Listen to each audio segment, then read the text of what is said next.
Hello everyone, my name is Masterstarman, and welcome back for more Let's Play Metroid Prime. Last time, we went through Magmore Caverns. Did a few things there, we pretty much just went through Magmore Caverns. We did get an extra energy tank, which you can barely see because the sky is so bright. And we got a couple extra missiles. In this part, we're going to be exploring this winter wonderland here. Whew. This area is pretty dang cool, I gotta say. Also has really great music, too. Starting off, we got some new enemies here, though. We have Crystallites, basically enemies with really hard shells that can only be killed with missiles. Pretty simple things. We have to scan that in order to open up a door that's directly above us. If we kind of explore around this area, there are a few things you can notice.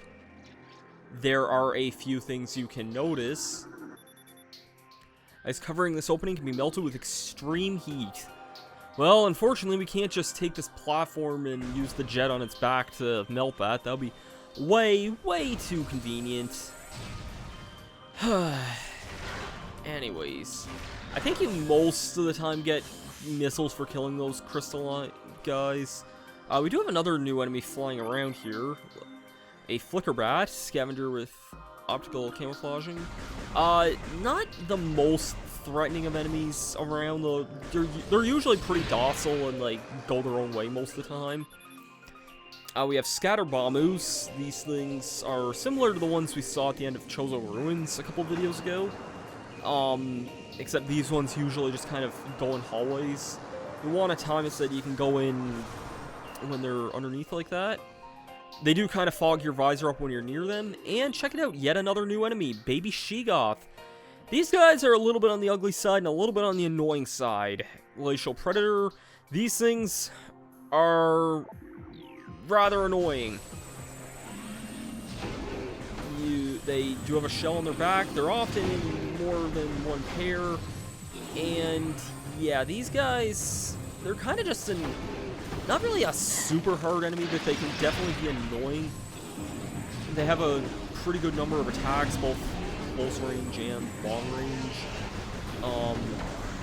Yeah, they can do a dash attack, they can shoot ice at you, they can blow ice breath, they can freeze you, which is kind of annoying, as you saw. For the most part, I usually try to ignore them if I can, but well, they're not that deadly of enemies, though, all things considered. Like, there can definitely be a lot worse. I'm taking a lot of damage right now, but again, this is also on hard mode, so that doesn't really help things a whole lot. Really? That didn't kill the guy? There we go. Their shells break. I don't think they die immediately when their shells break. I also think I just took damage from the corpse. By the way, another thing we can melt with extreme heat. So keep all this stuff in mind here. It is a really nice looking area, though, here. We also have another secret somewhere in this. Oh, it's over here. Can't do a lot with. Yeah, okay, you saw for a split second there. There's a track there as well. We've seen a few of those tracks earlier. We can't really do a whole lot about them yet, but there is another secret up that way. So yeah, keep that in mind. Whew, almost just fell there.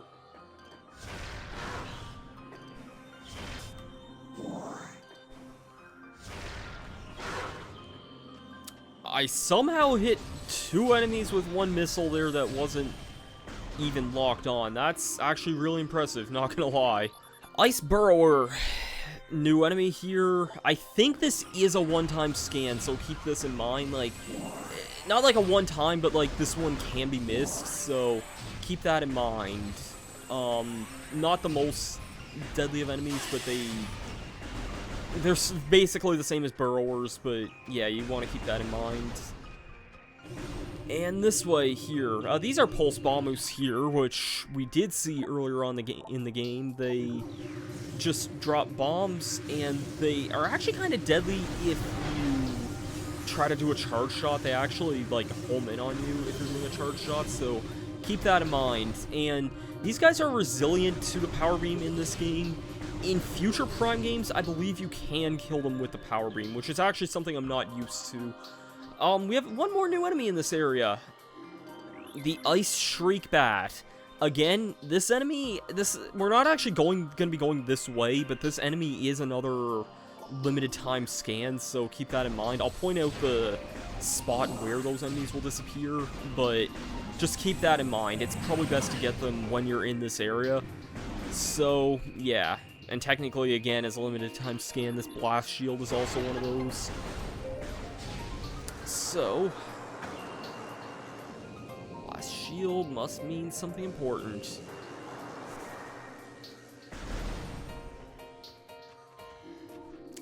If we drop down here, check it out. More Chozo lore.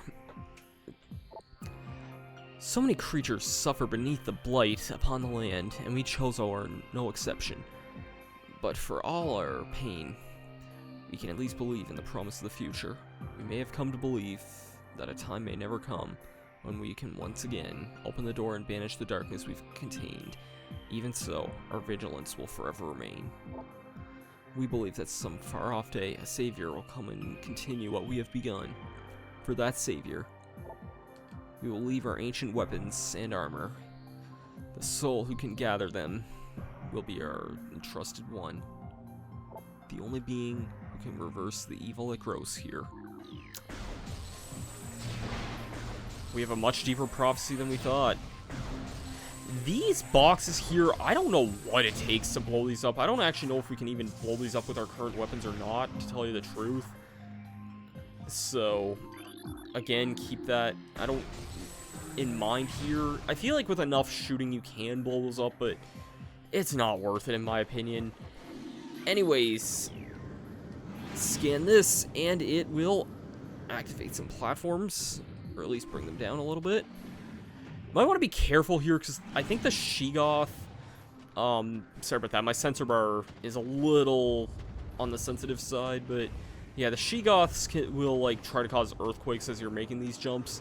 But for making it over here, we get the boost ball. I think this is our first new item that we didn't have at the start of the game, actually. While in Morph Ball mode, press and hold the B button to charge the ball. Release B after charging to get a boost of speed. Additional data download to the inventory screen. Press 2 to access the inventory. And this will just kind of show a little tutorial of this here.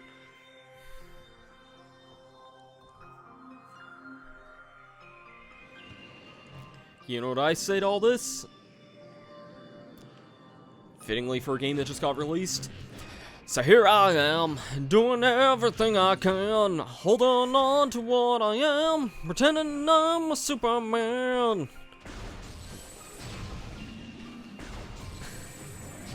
I don't know, that was a little cheesy, but I mean, you essentially get what is effectively a skateboard, which is a weird comparison, but Boost Ball's pretty nice. It lets you go really fast. It can be a little tricky to use, but it can be pretty fun, all things considered.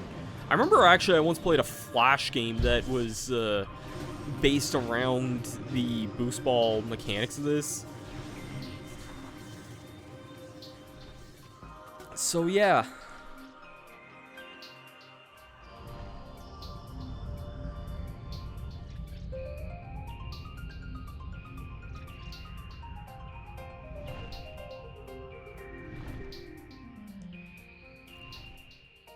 Seems our arch nemesis has followed us. One thing I haven't really done a whole lot in this game was shown off that there is a hint system in this. If you go to display here, I have it turned off because I know what I'm doing, but I think this is one time I will turn it on just so we know where we're kind of going here a little bit, because it is a little bit unclear right now. So, do you remember all of the ramps that we've seen so far? Because it's a little vague where the game wants us to go right now, but I might just kind of wander around a little bit until the hint prompt shows up, because I think it will show up here momentarily, and it has not shown up yet. I'll just say it right now, we gotta go all the way back to Talon Overworld, which is a little bit out of the way. Oh, dang it, I didn't want to trigger that guy. Yeah, we do have to go all the way back to Talon Overworld, which is a slight bit strange, but if you remember last time, we did open up a bit of a shortcut to Talon Overworld, so yeah, let's just go ahead and take that finally, because we didn't really explore that pathway. So, I'll meet you guys down there in just a minute. If I'm not killed in the process, oh dear God.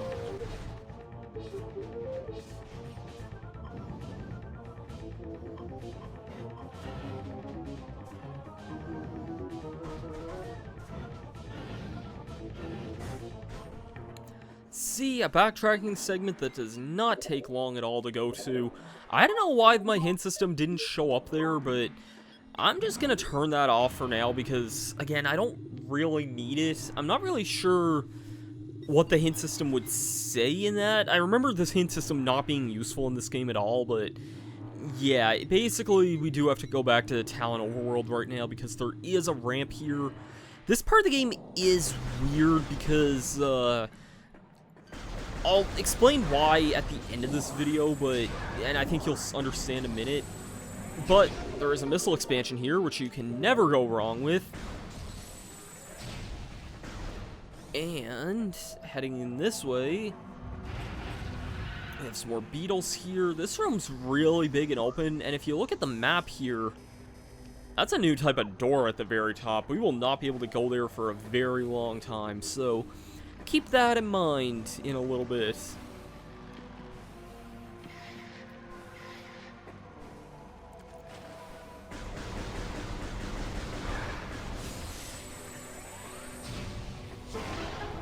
Another blast door here. You pretty much can't cross this pathway here if you scan this. Viable attachment point for the grapple beam. If only we still had that. If only. We do have a new enemy here, the Bloodflower. This guy's kind of a weird enemy here because if you blow that up, it pretty much kills him, like, immediately. I think these things count for... Yeah, they're not really enemies, but I think they do count for the species. It's just an enemy called a Sapsack. Nothing too dramatic or deadly or anything, but check it out. We're back here once again. Remember this? Remember this weird-looking structure? Too smooth to be natural. Got some beetles here. I recommend taking them out with bombs. Although, you can actually kill them with the boost ball, even if it is a little bit tricky to do that. So here I am, doing...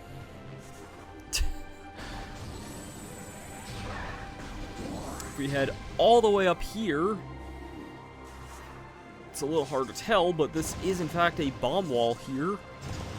This actually did stump me when I first played this game, because I didn't really know... I kind of knew there was something in this area, but I didn't know how I was supposed to actually get up this way, so... Yeah, this part of the game did always kind of confuse me a little bit. But if we head this way, check it out. We're back at the impact site yet again. I didn't mention it, but Samus's gunship is also a save spot there. And if I'm not getting Discord notifications, we got space jump boots. Oh, I've waited for this for so long. This is so good. So good. So good. We are finally decked out. Because this is a double jump. Press A to jump again, and that's our double jump there. Very, very, very, very nice item. Makes backtracking for getting items like this one, which we only needed the morph ball, by the way. We could have gotten this one a good while ago, but I always like to get it whenever I'm back in this area here rather than leave Chosen Ruins, so yeah. If you remember, there was a spot up this way that we needed missiles for, so let's head to the impact crater yet again and pay a visit to the good old needle guys that are in this area. And once again, I've said it before, but the music in Town Overworld is so good. Such a good song. Like, when it gets going and it's like that remix of Brinstar, it is so good. Anyways,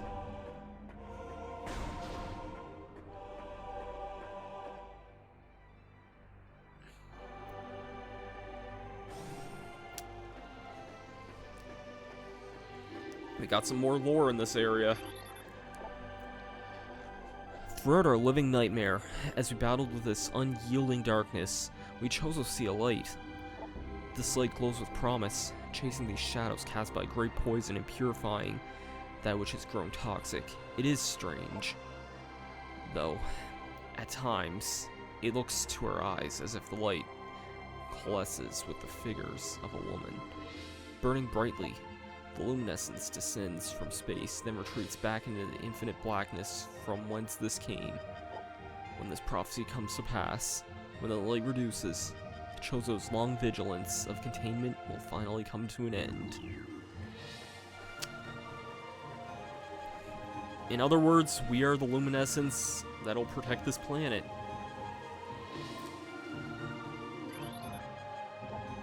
The containment of the great poison. His task has fallen to the Chozo, and we will not flee from our duty.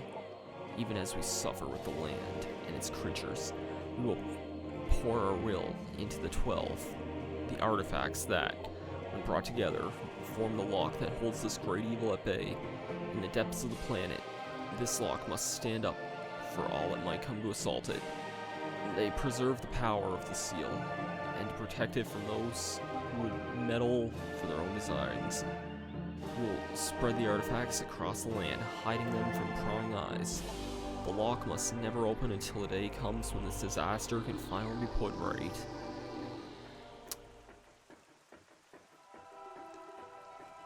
If we head down this dramatic way,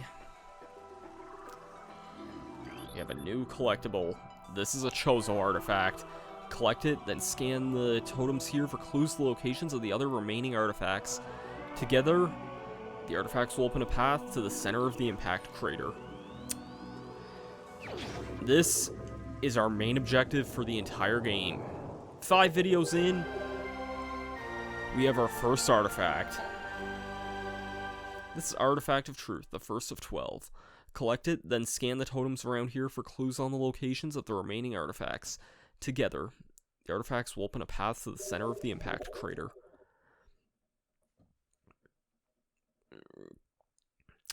So, ignore again that this is a New Game Plus file that has scans of all these artifacts already, but yeah, we will be doing these scans of these artifacts right here. So, let's just go left to right here. We got translating totem runes on the totem surface. There is a tower within the ruins where light always shines. Move through the waters there to find the artifact of Life Giver. Within the ruins of our home, we honor our fallen elders in the Great Hall. A chamber beneath the statue holds the artifact of the world. A sun chamber high atop the ruined home became the nest of a great beast and a source of corruption. Many Chozo spirits have been drawn to this tainted place, release their bond to the world, and claim the artifact of Wild. The heat of Magmore was a test for many warriors. A shrine in their honor holds the artifact of strength. In one of Talon's far corners, a grove of life lies. Reveal a pillar behind the waves and find the artifact of Chozo. That one we have restored already. Invaders have claimed a Phendrena as their own. A tower sits atop their fortress.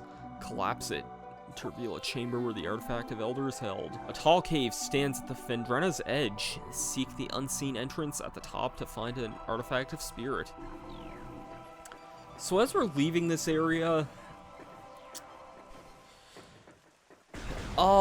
there's one artifact that we've actually passed up already in a room that we've been in that wasn't hinted at, and I don't know what's supposed to tell you the hint for one of them that's there.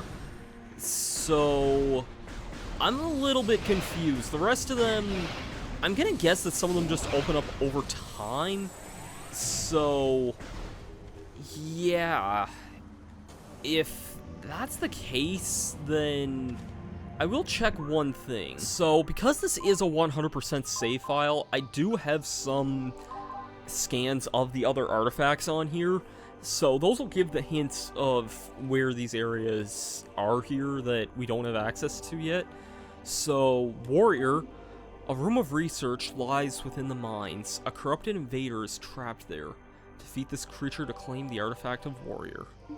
The artifact of Nature. A molten lake lies within the tunnels of Magmore. Shatter the column at the lake's center to reveal the artifact of Nature. The artifact of Sun. Near Phendrena's shores, a temple stands. Thaw the frozen waters flowing from the Elder to find the artifact of Sun. And the artifact of Newborn. Invaders mine the depths in their greed. Forge a path through the tunnel of great poison to claim the artifact of Newborn. We have one of the 12 artifacts. Next time on Metroid Prime, we will make our way back to Phendrena Drifts. With our new space jump in hand, I'll see you guys for that then. Peace out.